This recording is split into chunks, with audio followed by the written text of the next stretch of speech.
Long distance হয়ে গেলে ভালোবাসা কি কমে যায়? কি করা উচিত এরকম হলে? তুই করা প্রেম করেছিস? আমি কোনো প্রেমই করিনি, আমার অভিজ্ঞতা নেই, আমি কি বলবো। যদি তুমি কোনো কিছুতে হ্যাপি থাকো তাহলে তোমার যেটা মনে হয় সেটাই করা উচিত। আর আমার এটাও মনে হয় মানে মাঝে মাঝে কাছে আসতে গেলে দূরে যাওয়া খুব প্রয়োজন। ওয়াও, ঠিক আছে। চোখে জল চলে এসছে আমার।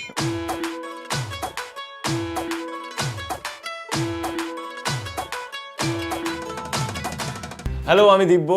হ্যালো, আমি দিতিপ্রিয়া। এবং আমরা আসতে না আসতে আমাদের এখানে বসিয়ে দেওয়া হয়েছে, বলা হয়েছে ভালোবাসার একটা পরীক্ষা দিতে হবে। তো আমাদের ফোনে আগে থেকেই কিছু পয়েন্টস চলে এসেছে এবং আমাদের সেই রাইট প্রশ্ন এবং এগুলো পড়ে উত্তর দিতে হবে। এরকম সিচুয়েশনে আমাদের কিভাবে রিয়্যাক্ট করা উচিত বা আমরা থাকলে কি করতাম। আচ্ছা, এখানে যে কটা আছে সেটা তো প্রেমের প্রশ্ন। হ্যাঁ, সব প্রেমের মানে প্রশ্ন। তুই করা প্রেম করেছিস? আমি কোনো প্রেমই করিনি, আমার অভিজ্ঞতা নেই, আমি কি বলবো সেটাই ভাবছি। তুই বলবি কি করে? আমি ভাবছি এটাই বলবো যে আমি যে এত বড় বড় কথা বলছি, আচ্ছা আমরা তাহলে এরকম ভাবে বলতে পারি যে যদি হতো তাহলে আমরা কিরকম ভাবে রিঅ্যাক্ট করতাম বা কিভাবে উত্তর দিতাম। যে মানুষ চেয়েছে ফিরিতেছি পাগল হয়ে, যে মানুষ চেয়েছে ফিরিতেছি পাগল হয়ে, মরমে জ্বলছে আগুন আর নেভে না। আমায় বলে বলুক লোকে মন্দ, বিরহে তার প্রাণ বাঁচে না। বলে বলুক লোকে মন্দ, বিরহে তার প্রাণ বাঁচে না। প্রথম প্রশ্ন এবং প্রথম সিচুয়েশন, লং ডিস্টেন্স হয়ে গেলে ভালোবাসা কি কমে যায়? কি করা উচিত এরকম হলে? আমাকে যদি জিজ্ঞাসা করা হয় আমি প্রথমে বলবো না, যদি সত্যিকারের ভালোবাসা হয় ডেফিনেটলি কমবে না। এই সময় কি করা উচিত? ভিডিও কল তো এখন আছে, ফোন আছে, ভিডিও কল করা উচিত। প্রপার একটা ডেট জানানো উচিত যে এই ডেটে আমি তোমার সাথে দেখা করতে আসছি। আমি আমার নিজের দিদিকে দেখে 10 বছর ধরে প্রেম করছে এবং তার বয়ফ্রেন্ড অস্ট্রেলিয়া থাকে, সে এখানে থাকে, সে চলে যাবে কিছুদিন বাদে, কিন্তু ওদের ভালোবাসা কেন মানে কিছুই কমেনি। এক্স্যাক্টলি। আর আমার এটাও মনে হয় মানে মাঝে মাঝে কাছে আসতে গেলে দূরে যাওয়া খুব প্রয়োজন। ওয়াও, ঠিক আছে। চোখে জল চলে এসছে আমার। মুছে নে তুই পরেরটা। দেখেছি দেখেছি রূপসাগরে মনের মানুষ কাঁচা সোনা। দেখেছি রূপসাগরে মনের মানুষ কাঁচা সোনা। পরের প্রশ্নটা হচ্ছে SMS এ আই লাভ ইউ বললে রিপ্লাইতে যখন হু বা ওকে আসে, বয়ফ্রেন্ড বা গার্লফ্রেন্ডদের কি টেনশন করা উচিত? আমি একটা কথা বলবো, যদি হু বা ওকে রিপ্লাই আসে তাহলে ভাববে এবার সম্পর্কটা শেষ হওয়ার টাইম চলে এসেছে। বা আরেকটা জিনিস হতে পারে আমার মনে হয়, যদি হু বা ওকে রিপ্লাই আসে তার মানে বুঝবে সে আমার মতো বদমাশ, ইচ্ছা করে করছে, সে হয়তো বেশি ভালোবাসে তাই হু হা করছে। বাবা, বাড়ি থেকে যদি রিলেশনশিপে বাধা দেয় তাহলে কি ব্রেকআপ করে নেওয়া উচিত?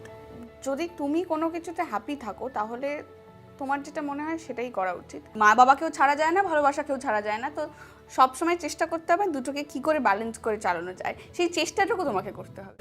একবার ধরতে পেলে মনের মানুষ ছেড়ে যেতে আর দিও না। ধরতে পেলে মনের মানুষ ছেড়ে যেতে আর দিও না। আমাদের পরবর্তী সিচুয়েশন হচ্ছে গার্লফ্রেন্ড অথবা বয়ফ্রেন্ড যখন রাগ করে কথা বলা বন্ধ করে দেয়, এমন সময় তার রাগ কমাতে গেলে কি কি করা উচিত তার গার্লফ্রেন্ড অথবা বয়ফ্রেন্ডকে? মানে অভিমান ভাঙানোর কথা বলছে। আমি চেষ্টা করব যদি কখনো কোনো দিন আমার গার্লফ্রেন্ড অথবা আমার ওয়াইফ আমার উপর রাগ করে থাকে, আমি জানার চেষ্টা করব যে কেন সে রাগ করেছে, আমার তরফ থেকে কোনো ভুল হয়েছে কিনা বা অভিমানটা কিসের জন্য হয়েছে। তো আমি ভাঙানোর চেষ্টা করব তাকে সেই জিনিসটা দিয়ে যেটা সে ভালোবাসে। আমি যদি হই, যদি রাগ করে, তার ওর যেটা বললো তার ফেভারিট কোনো জিনিস নিয়ে সুন্দর করে গাড়িটা নিয়ে তার বাড়ির সামনে কি বলবো, ভাই সরি, ভেরি সরি ভাই ভাই ভাই ভাই মানে XYZ I am very sorry, আমি কি করেছি আমি জানি না, কিন্তু তাও আমি আই এম সরি, নাও মনটা ভালো করে নাও, বাস। সর্বশেষ প্রশ্ন, হ্যাঁ সেই প্রশ্নটা হচ্ছে গুড নাইট বলে তারপর হোয়াটসঅ্যাপে অনলাইন থাকলে তখন বয়ফ্রেন্ড বা গার্লফ্রেন্ডের কি করা উচিত? কি করা উচিত? যদি আমার গার্লফ্রেন্ডকে আমি মেসেজ করলাম রাত্রিবেলা যে গুড নাইট, ও লিখলো গুড নাইট, দেন আমি ফোনে নেটটা অফ করতে গিয়ে দেখলাম ও এখনো অনলাইন আছে, তাহলে আমি তখন কি ভাববো? আমি এটাই ভাববো হয়তো আমাদের দেখেছি রূপসাগরে গানটা লিঙ্ক এসছে, ওই ভিডিওটা দেখছে তাই অনলাইন আছে। অথবা ও নেটে সঙ্গীত বাংলা দেখছে, ও নেটে তোকেই স্টক করছে, ও নেটে আমাকে স্টক করছে, হ্যাঁ আমার চোখে হারাতেই পারে। আপনার বয়ফ্রেন্ড বা গার্লফ্রেন্ড বা আপনার বন্ধুরা যদি আপনাকে গুড নাইট লেখার পরও ভীষণভাবে অনলাইন থাকে এবং তাতে আপনার যদি ভীষণভাবে রাগ হয়, তাহলে আমি একটাই সাজেশন দিতে পারি, লাস্ট মানে কামিং 4 দিন সে যাই বলুক না কেন আপনি কোনো রিপ্লাই দেবেন না।